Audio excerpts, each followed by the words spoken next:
morning, ladies and gentlemen. On behalf of Captain Mazifine Wasu, you're welcome on board on this aircraft.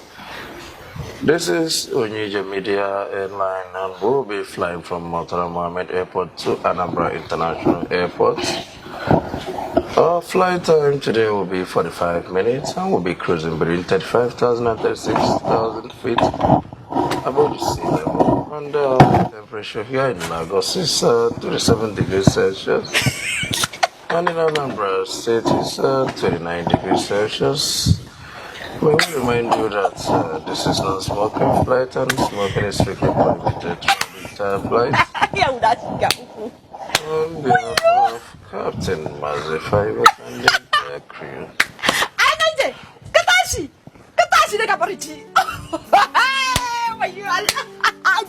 need it. Well, like, this is comfort fever. I need it. I never get to international airport. In Apala. In Apala. Kazo arewa kageni.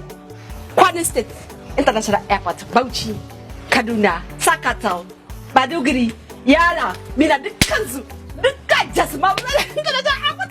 Not finishi. Anambra. Anambra State get international airport. You don't even have one airport, but them are international airport. Anije, media. Anije, even Asaba Sumat town that is next to Anambra.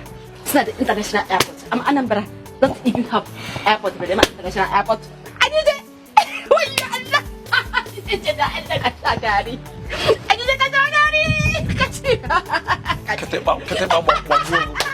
Ina Apala.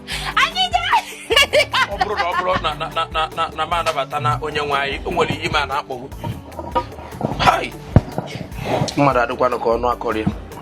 Fadụ kwa ka eziokwu. Fadụ ka obere eziokwu dị na Anambra na-ewu ewu. Anambra ụwa niile. Japan, South Africa.